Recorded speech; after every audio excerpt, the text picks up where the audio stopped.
मेरे गुरु महेश्वर शिव को मेरा प्रणाम है। इस कालखंड के शिव के शिष्य और हम सबके परम आदरणीय हमारे वरेण्य गुरु भ्राता साहब श्री हरिंद्रानंद जी के चरणों में मेरा प्रणाम है। शक्ति स्वरूपा माँ नीलम आनंद जी के चरणों में मेरा प्रणाम है। और सहरसा जिले के इस पटेल मैदान में उपस्थित विभिन्न स्थानों से आए हुए आप सभी गुरु भाई गुरु बहन के चरणों में मेरा प्रणाम है।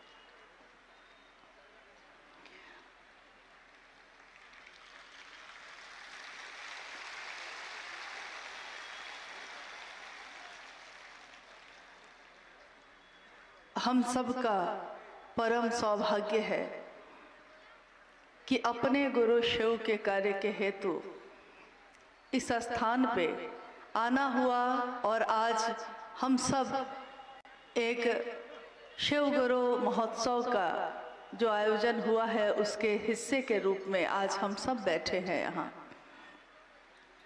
साल 2005 में 4 दिसंबर को इसी सहरसा जिले में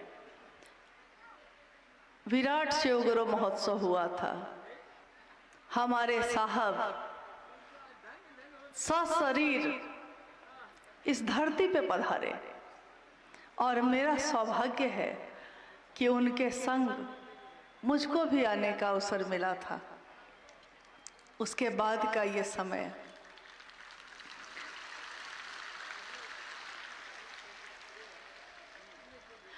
क्योंकि जिस जगह पे जिस भी स्थान पे शिव के शिष्य साहब हरिंद्रानंद जी शरीर में रहते हुए गुजरे हैं, रुके हैं,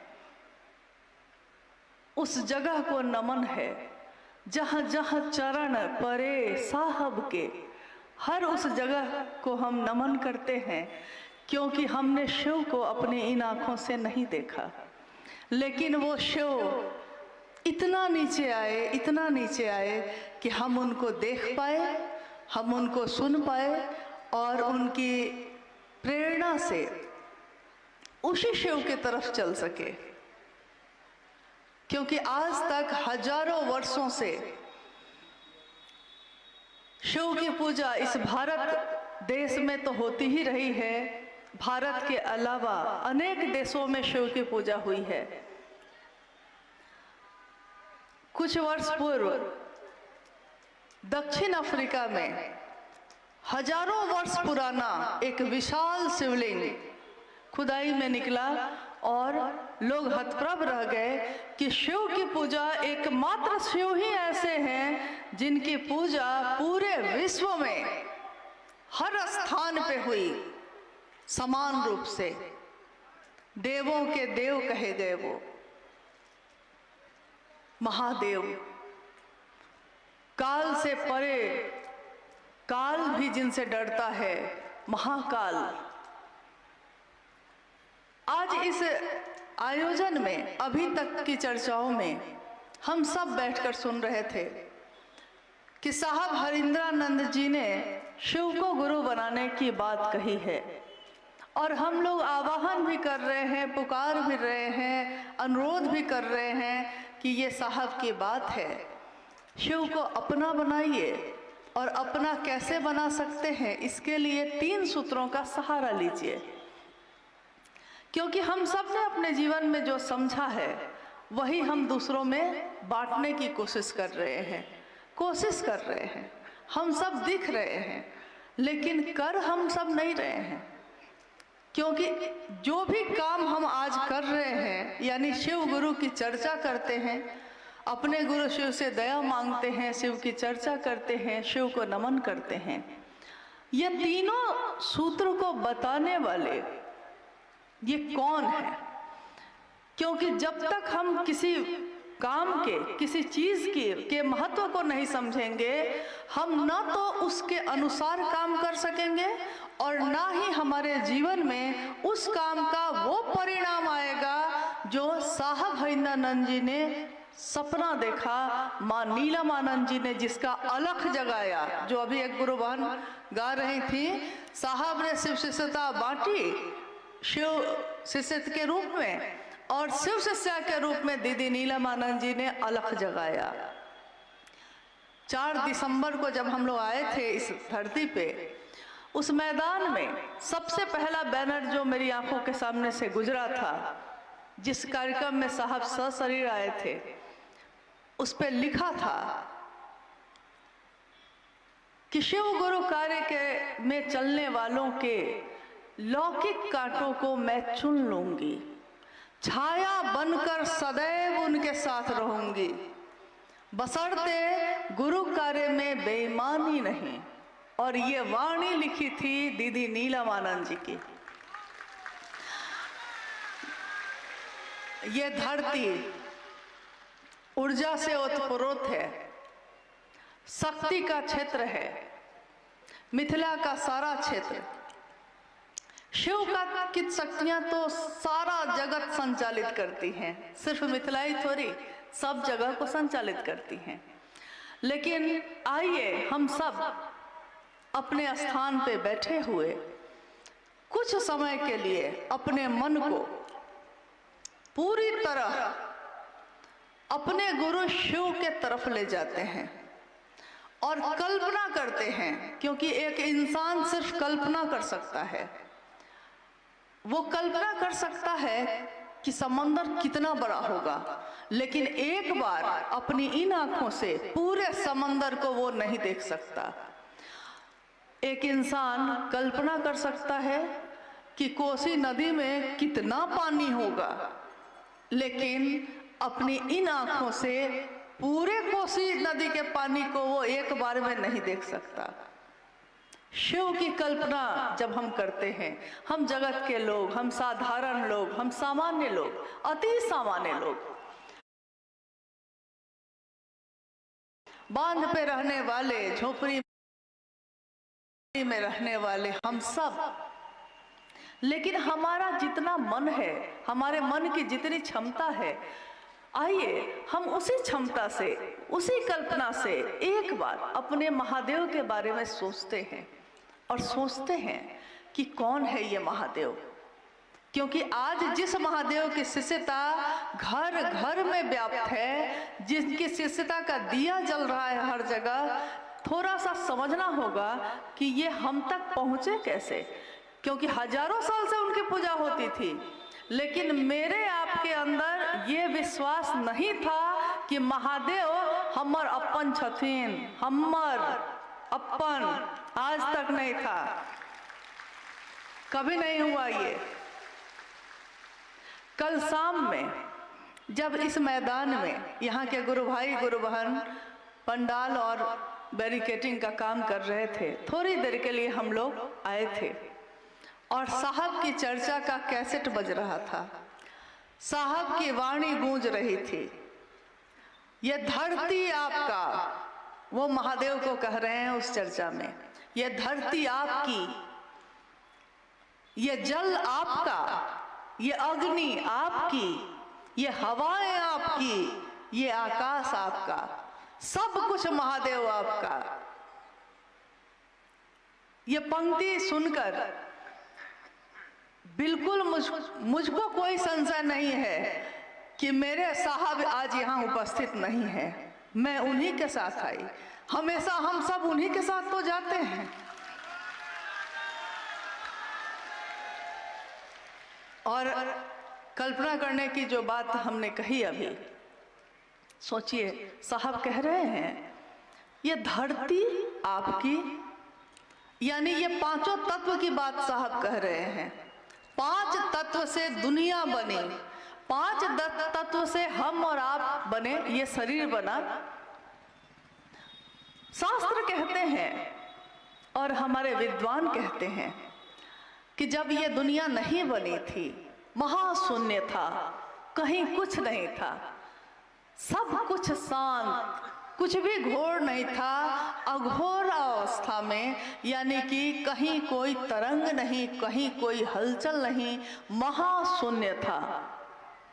उस महाशून्य में शिव की जो शक्तियां सोई थी, सुसुप्तावस्था में थी, उस शिव ने, कहते हैं ना, अकेले रहते रहते कभी वो ईश्वर भी तो परेशान हुआ होगा।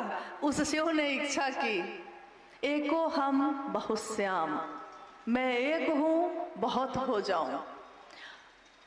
और शिव की इच्छा में इतना बल है, इतना बल है कि शिवेच्छा बली यसी, शिव की इच्छा से बड़ा बल कोई नहीं।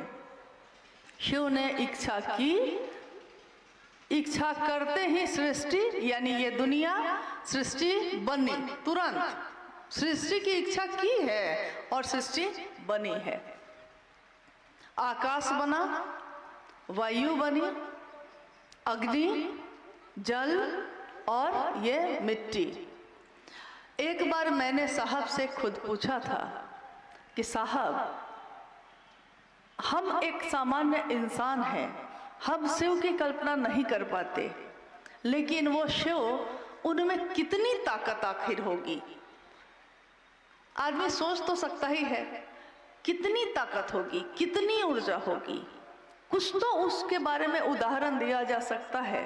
साहब ने कहा था, चारों दिशाएं जिसका वस्त्र हो, चार दिशाएं हैं ना, चार दिशा हम लोग कहते हैं ना, उत्तर दक्षिण पूरब पश्चिम, ये चारों दिशाएं जिसका वस्त्र हो और करोड़ों बिजलियों की जो चमक है, करोड़ों बिजलियां जिसका आहार हो, यानी वो शिव करोड़ों बिजलियों का भोजन करते हैं।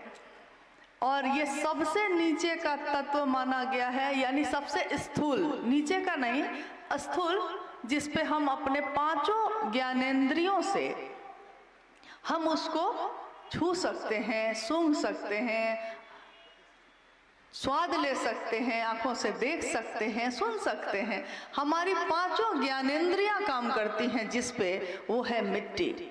और साहब कहते हैं कि ये क्षिति का तत्व जो है, ये मिट्टी का जो तत्व है, इस तत्व में कितनी ताकत है। उन्होंने कहा कि करोड़ों बिजलियों की चमक एक साथ, अगर वो करोड़ों बिजलियां गिरे तो जितनी ताकत होगी, मिट्टी के एक परत में, एक कण में वो ताकत है। कल्पना करिए जरा, मिट्टी जिसको हम अपने पैरों से रौंद देते हैं, जिसके सीने को फाड़ के बिया लगाते हैं तो अनाज होता है और हम आप खाते हैं। सोचिए, उस मिट्टी की ताकत इतनी है कि आदमी आज तक सोचा कि बना सकेगा, मिट्टी नहीं बना सका। शिव की बनाई हुई पांचों तत्वों में से कोई तत्व आज तक कोई इंसान बना नहीं सका। जो है उसका उपयोग या उसका दुरुपयोग कर सका, बना नहीं सका। और वो शिव, उससे थोड़ा और सूक्ष्म जाइए तो जल है, उसमें चार ज्ञानेंद्रिय काम करती है। उससे थोड़ा और ऊपर जाइए, अग्नि है, तीन ज्ञानेंद्रिय काम करती है। उससे और ऊपर जाइए, हवा है, दो। उससे ऊपर आकाश है, एक। और उससे ऊपर चले जाइए तो ज्ञानेंद्रिय काम नहीं करती। न देख सकते हैं, न सुन सकते हैं, न छू सकते हैं, न तो स्वाद ले सकते हैं। सोचिए, उस सत्ता से हमारी आपकी क्या औकात होगी कि हम मिल सके, कि हमारे दिलों में उतर सका। वो हुआ कैसे? ये इस काल खंड में, इस दुनिया में ये काम हुआ कैसे? कौन है वो जो यहाँ उतरा था और जिसने उस शिव की असीम ऊर्जा को, अक्षय स्रोत को इतना सरल, इतना स्थूल बनाया कि इस दुनिया में, इस जगत में रहने वाले लोग उस शिव को एहसास कर सके, उस शिव को के बारे में अपने दिल में, वो उनके दिल में धड़क सका। और यहाँ तक कि अभी आपने भजन सुना, भाई चंदन जी गा रहे थे, जे कहियो शास्त्र पुराणों न पढ़ ले, जो शास्त्र और पुराण नहीं पढ़ा, कहते हैं, साहब ने कहा है कि शिव ज्ञान देते हैं तो शास्त्र आरेखित होते हैं। शिव ज्ञान उतरता है किसी में तब शास्त्र लिखे जाते हैं। तो उस शिव के सामने शास्त्र का भी कोई महत्व नहीं। तो जे कहियो शास्त्र पुरानो न पढ़ लई, हिंदियो अंग्रेजी नहीं पढ़ा, से चर्चा धुर झाड़ करे छे। सो चर्चा कर रहा है किसकी? शिव की। जे चर्चा धुर झाड़ करे छे, 12 महीना शिव की चर्चा किए जा रहा है। ये ज्ञान निकलता कहाँ से है? वो महादेव उतरे कैसे? ये कौन उतारा? मेरे आपके अंदर तो पहले था नहीं। तो हम कहते हैं कि उनका नाम है हरिंद्रानंद। धरती ने उनको नाम दिया हरिंद्रानंद। और सोच लीजिए, कल्पना कीजिए कि जिसने शिव की उस ऊर्जा को धरती तक उतार लिया है, उन साहब हरिंद्रानंद में क्या ऊर्जा होगी? जो आए शरीर में, दिखे सामान्य, साधारण ढंग से कुर्ता पाजामा पहने हुए, सामान्य व्यक्ति की तरह पान खाते हुए, मुस्कुराते हंसते हुए, दुख और सुख सहते हुए, धरती की चोटें बर्दाश्त करते हुए, वो कौन है जो आए भी, इस धरती पे रहे भी, और शरीर से, इस धरती से शरीर नष्ट हुआ। 5 तत्वों का शरीर था, 5 तत्वों में मिल गया, लेकिन ये 5 तत्व किसके हैं? तो शिव के हैं। और साहब कहाँ मिले? तो इन 5 तत्व में। धरती पे तो हम बैठे हैं, यानी इसके कण कण में शिव के साथ वो साहब हरिंद्रानंद भी हैं। हवाएं सांस ले रहे हैं हम लोग, नमः शिवाय करते हैं अपनी सांसों से, हर सांस के साथ, क्योंकि ये सांस मेरी भी है, आपकी भी है, लेकिन हमारी सांस में ये ताकत नहीं थी कि वो शिव अपना प्राण मंत्र मेरी या आपकी सांसों में उतार सकता था। नहीं उतार सका। उसके लिए भी तो क्षमता चाहिए, उसके लिए भी तो योग्यता चाहिए। तो उन्होंने अपने हवा के झोंके से 5 तत्वों का ही सहारा लिया है। हवा के झोंके के साथ साहब हरिंद्रानंद जी के श्वास में नमः आया, शिवाय उतर गया। नमः आया, शिवाय उतर गया, एकदम साधारण ढंग से, एकदम सामान्य गति से। साहब हरिंद्रानंद जी के जीवन की कितनी घटनाएं हैं। हम कहते हैं शिव का तत्व कौन ज्ञानी है जो जान सका? कोई नहीं जान सका। साहब ने शिव की अवधारणा की व्याख्या की। साहब हरिंद्रानंद जी ने कहा कि दुनिया के लोगों ने, जैसे आपने कभी हाथी देखा है? साहब कहते हैं कि आपने कभी हाथी देखा है? तो हाथी में 5 अंधे आदमी 5 जा रहे थे। रास्ते में एक हाथी था। एक अंधे आदमी ने उस हाथी के पैर को पकड़ लिया और दूसरे लोगों ने पूछा उससे कि हाथी कैसा है? तो उसने कहा कि खंभा जैसा है, क्योंकि हाथी का पैर तो खंभा जैसा था।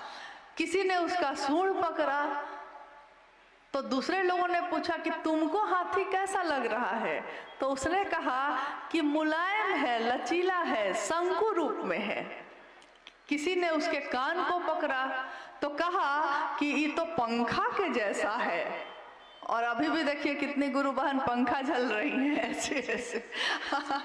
महादेव के बारे में भी साहब ने कहा कि ये हम सब जो दुनिया के लोग हैं ना, इस दुनिया का ज्ञान ऐसा ही ज्ञान है कि हम शिव को जितना जानते हैं, कोई कहता है शिव पंखे जैसा है, कोई कहता है खंभा जैसा है, यानी जिसको जो रूप में मिला शिव, उसने शिव को वही नाम दे दिया।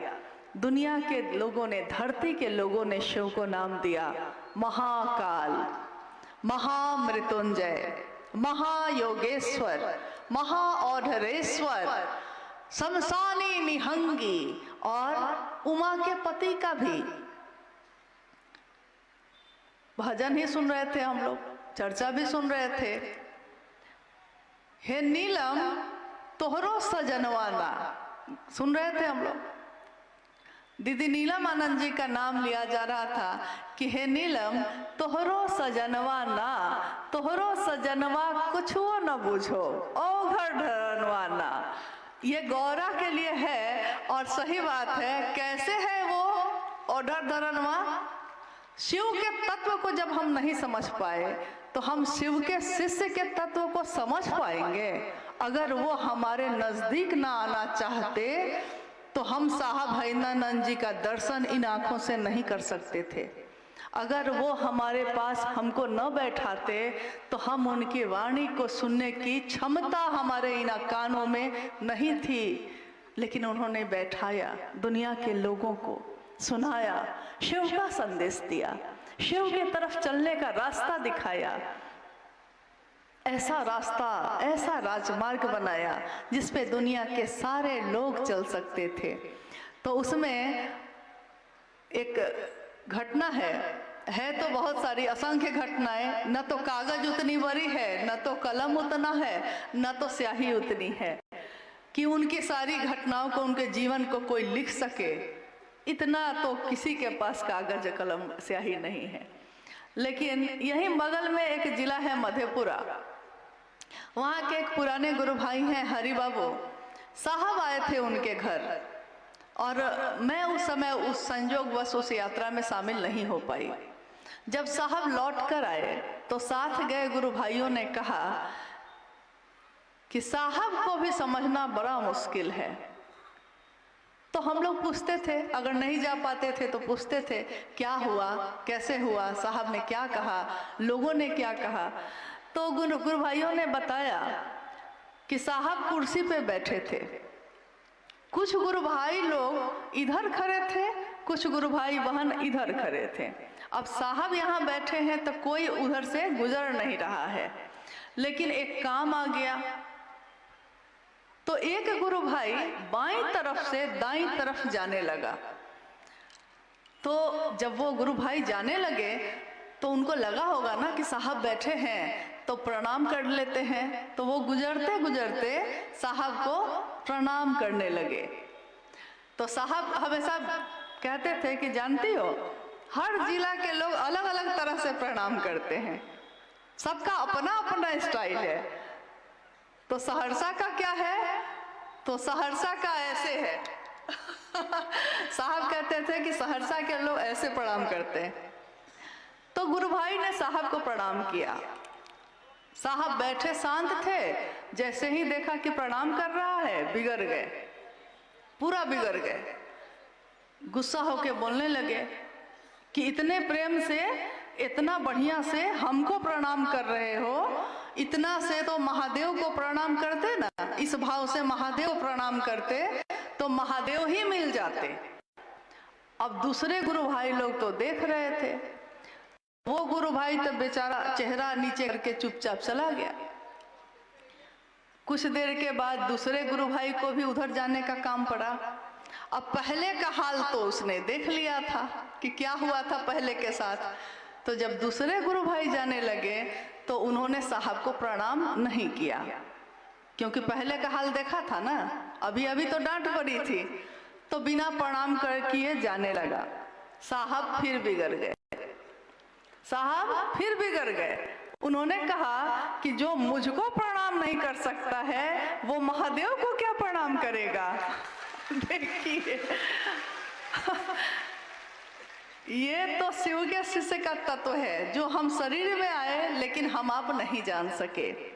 तो ये शिव को गुरु बनाने की बात, शिव के तरफ चलने की बात और तीनों सूत्र करने की बात साहब हरिंद्रानंद जी ने जो बताया है जगत के लोगों को, इस बात में शिव से जो उतरी हुई ऊर्जा है उनमें, अगर हम उनके आंखों के अनुसार, उनकी सोच के अनुसार, उनके सपने के अनुसार इस काम को करते हैं, इन तीनों सूत्रों को करते हैं, तो जानते हैं वहां न तो मेरी ताकत काम करेगी न आपकी, वहां काम करेगी स्वयं उन्हीं की ऊर्जा, उन्हीं की ताकत। क्योंकि उन्होंने कहा कि जहां भी मेरे विचार जाते हैं मैं ही तो जाता हूँ, लेकिन हमको याद रखना होगा कि ये विचार उनके हैं।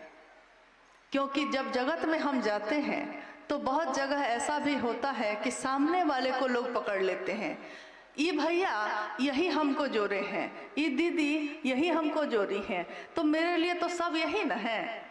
लेकिन मेरी जिम्मेदारी क्या है, आपकी जिम्मेदारी क्या है उस समय, कि हमको बताना पड़ता है कि नहीं भैया, ये वाणी है साहब हरिंद्रानंद जी की, जो शिव ने खुद उनमें उतारी और जगत के लोगों के लिए उतारी है। मेरा काम बस है संदेश वाहक का। जैसे कोई डाकिया डाक लेके आ जाता है, चिट्ठी लेके पहुंचाता है, चिट्ठी लिखा कोई और है, पहुंचेगा कहीं और, बस हमको पहुंचाना है, इतना ही है हम लोग का काम। तो याद रहे कि सड़क पे चलते थे हम, जैसे कोई सांप सड़क पे चलता है तो लोग डर जाते हैं और लाठियों से उसको मार मार के भगा देते हैं। लेकिन उसी सांप को गलती से भी अगर वो शिवलिंग पे चला जाता है तो उसकी पूजा होती है। हमारी आपकी भी वही स्थिति है। शिव की बात करते हैं तो पूजा होती है, शिव की बात करते हैं लोग सम्मान देते हैं, प्यार देते हैं। जिस दिन अपनी बात कहने लगेंगे कोई प्रणाम नहीं करेगा, कोई प्रेम नहीं करेगा। तो मेरे गुरु शिव की बात, आपके गुरु शिव की बात लोगों तक इस जीवन में हम पहुंचा सके, दीदी नीलम आनंद जी के सपने को पूरा कर सके। उनकी आंचल की छाया क्या अभी इस मैदान में नहीं है? क्योंकि कल तक तो इस मैदान में बहुत धूप थी, आज ये छाया कैसे हो गई है? कल तक तो बहुत धूप थी।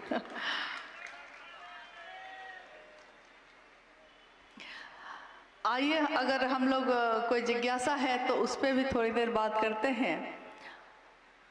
ये कार्यक्रम एक दिन खत्म हो जाएगा, आज ही खत्म हो जाएगा, आप भी चले जाएंगे, हम भी चले जाएंगे, फिर न जाने कब आना होगा भी कि नहीं, कोई नहीं जानता।